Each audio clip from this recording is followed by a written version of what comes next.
Hey everyone, welcome back to Beyond the Label. I'm Ruby, and sitting across the digital table from me is Eric Marquette. Eric, mate, how's it going? Doing very well, thanks, Ruby. Excited for today. This one's right in my wheelhouse. We're digging into disability rights at work, which is something I think affects, well, honestly, almost everyone at some point, even if they don't realise it yet. So true. And look, before we even dive in, just a quick note. If you haven't caught episode 4, we did this deep dive on the UK's Equality Act. But today's episode is a little bit more global, right? We'll chat about not just the UK law, but also the Americans with Disabilities Act, the ADA, and Australia's DDA, the Disability Discrimination Act. Basically, big names, massive impact. Yeah, definitely. These laws all have their own quirks, but at their core, they guarantee the right to work free from discrimination for folks with disabilities. Key rights include reasonable accommodations, non-discrimination in any part of the employment process, and making sure workplaces are actually accessible, not just in theory. In the US, the ADA's definition of disability is quite broad, especially since the 2008 amendments, which aim to cover most physical or mental conditions that substantially limit a major life activity. So that's things like working, seeing, walking, learning, and so on. And in Australia, the DDA is actually pretty similar in that scope. It covers discrimination in hiring, in the workplace, and in how people are treated day to day. Same goes for the UK with their Equality Act, which is pretty robust, on paper at least. But what does reasonable accommodation actually mean? I always feel like that term gets tossed around, but it's a bit squishy, right? Yeah, it really depends on the context. At its heart, reasonable accommodation is about making the changes needed so a person with a disability can actually participate in the workplace on equal footing. That could be physical changes like, say, ramps or adapted workstations, or it could be about changing working hours, letting someone have a modified schedule or reassigning non-essential tasks. In the US, employers have to provide these adjustments unless it would cause them an undue hardship, so significant difficulty or expense. But that's always open to a bit of interpretation, which, let's face it, can make things messy. And the undue hardship bit has its own history of causing headaches in tribunals and courts. Oh, and Eric, didn't you mention your cousin had trouble with this in London? Yeah, actually, my cousin Tom works in IT, and when he first started at a mid-sized software company in London, he needed a screen reader. The office manager genuinely didn't see why it was necessary. She thought Tom could just make do. It wasn't until Tom explained, using language straight from the Equality Act, that refusing the tech without a solid business reason was, in fact, illegal, that they relented. It really showed me that understanding your rights and speaking up about them, a lot of times that's the difference between getting what you need and, well, hitting a wall. Such a classic story, sadly. And globally, you do see different attitudes and levels of enforcement. But at the root, these laws all share one intent: actual equal opportunity, not just box-ticking compliance. All right, let's talk about how these laws show up in reality. So, when we look at how these laws play out, there are some striking cases. One that stands out is EEOC versus Walmart in the US. Walmart wouldn't provide a reasonable accommodation, just a simple transfer to a different store for an employee with a disability. The employee ended up suing, the EEOC got involved, and eventually Walmart had to pay compensation and change its policies. It really highlighted that companies, big or small, aren't just expected to follow the law. They're held accountable when they don't. Yeah, the power of a good legal precedent, right? But it's not always about big headline cases. Everyday discrimination shows up in little ways. Sometimes it's in recruitment, where hiring managers make assumptions. Sometimes it's the workplace setup, or even who gets considered for promotion. And these laws are designed to offer ways to take action, whether that's a complaint to the EEOC in the States, or in the UK, the Equality and Human Rights Commission. Absolutely. But I think a big sticking point is, how can people advocate for themselves without feeling like they're sticking their neck out? There's real fear of retaliation, even with these protections in place. I'll admit, Even with a legal background, I find the process intimidating. But having clear support structures makes a big difference. Yeah, I mean, I had a colleague a couple of years back. She used a wheelchair, and the office we were in, it was honestly a nightmare for accessibility. She was nervous to bring it up at first, worried they'd label her difficult or something. But when she did raise it, armed with the right info about the law and what she was entitled to, the manager actually pressed facilities to make the changes. It wasn't perfect, and it did take ages, like way too long. But she got ramps and accessible toilets in the end. Sometimes just knowing you have that legal backing gives you the confidence you need to push for change. Exactly. And if you think you're being discriminated against, the protections run pretty deep. In the US, under ADA, if you file a complaint and it gets validated, you might be entitled to reassignment, back pay, or other remedies. In all these countries, retaliation for complaining is illegal. Not that it doesn't happen, but it is, at least, recognised as unlawful if it does. So basically, you've got recourse.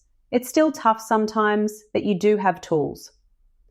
All right, moving on. Let's get a bit more proactive here and talk about what actually works in fostering truly inclusive workplaces, not just avoiding legal trouble. Love this bit. So, say you're an employer or a manager. What should you actually be doing? One of the simplest steps is to actually find out where your workplace stands with an accessibility audit. Like, don't just assume your building or your software or your training is accessible. Evaluate it properly. Maybe bring in people with lived experience, not just checklists. Yeah, precisely. And hiring policies, if you look at programs like Microsoft's Autism Hiring Program, they've purpose-built their process to support neurodiverse candidates, adjusting interviews and working environments. That's a real example of shifting things to be genuinely inclusive, not just compliant. Plus, ongoing staff training is crucial. Bias, a lot of times, comes from ignorance rather than malice, so education's a good starting point for everyone. If you're a disabled worker, self-advocacy is key. You gotta, to borrow a phrase, know your rights. Tap into organisations, unions, or employee assist programs. There are fantastic government-backed resources. You're not alone. Plus, find your people. Support groups can be a lifeline. Eric, you mentioned an Aussie startup that's winning awards. What's their story? Yeah, so there's this tech company. I won't name them just in case, but basically, they've built all abilities into their culture from the start. Everyone's involved in accessibility decisions. They regularly bring in external consultants, and, funnily enough, most of their best innovations came out of conversations with their staff who actually use accessibility tools every day. They went on to win a few industry awards, which is great, but more important, their retention rates are through the roof. Employees actually want to stay there. And get this, tech is a big part of it, but it's not just a gadget fix. Sometimes it's policy, sometimes it's process, sometimes it's just asking the right questions. And you don't have to be a massive corporation to make a difference. Culture starts small and scales up. Absolutely. And something we said in earlier episodes, progress is ongoing. It's about building, tweaking, experimenting. You don't set it and forget it, which leads perfectly to our next bit, how you get those policies actually working, not just living on a shelf somewhere. Right, so every workplace talks about diversity and inclusion, and I think it's easy to get stuck on buzzwords. But if you want policy to matter, you've got to actually write it down. Communicate it clearly and review it. A dusty policy in a drawer is worse than useless because it lets people think they're covered when they're not. Absolutely. You've got to make it part of everyday practice. That can mean setting up a proper diversity and inclusion team, not just a side gig on someone's job description.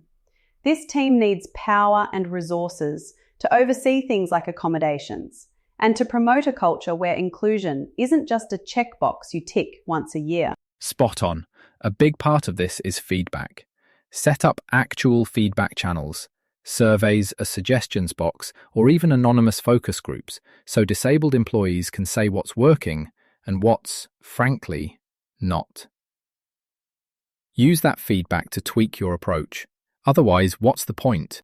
And make it clear that feedback leads to action, not punishment. I mean, even the best laid policy only lasts if people want to stay and participate. Create a cycle. Write policy, review, adapt. When staff see you taking ideas seriously, that's when things shift from policy to practice. Right? It's a living process. No workplace gets it right the first time, but active listening and transparent change go a long way. If you're a leader, show that you care by demonstrating it. Don't just say it. And of course, a little humility helps. Couldn't agree more. All right, so you've got the foundations, but what about the day-to-day? How do you make inclusion not just a policy thing, but an actual part of the culture, right down to lunchtime conversations? So, the real work starts with building a culture. That means regular disability awareness training. It's not about scaring people into compliance. It's about educating everyone on things like unconscious bias, on what accessibility actually means, and how to communicate in ways that are respectful and, actually helpful. It's also about formal and informal support. Mentoring, for example. Set up programs where disabled staff can connect with mentors or allies. It helps people share experiences and actually spot where improvements are needed, which you might not catch otherwise. And don't forget the basics. Communication materials, company newsletters, meeting invites, they all need to be accessible. Use alternative formats, enable assistive tech, and check with your team. Don't just assume you've got it handled. Exactly. This is something we've touched on in other episodes, like when talking about classroom inclusion or financial programs. It's all about creating systems where everyone can participate fully, not just ticking boxes. And revisit it often. What works for one person or one group might not work forever. So, to sum it up, employment rights for disabled folks don't just start and stop at hiring. It's a whole ecosystem. Laws give us the baseline, but workplaces build the day-to-day reality. We hope you picked up a few practical tips today. And as always, if you want to go deeper on any of these topics, check out our past episodes. They're packed with both stories and resources. Eric, always a pleasure chatting with you. Likewise, Ruby. And thanks to everyone who tuned in. We'll see you next time on Beyond the Label. Take care, Ruby. Thanks, Eric. See you, everyone.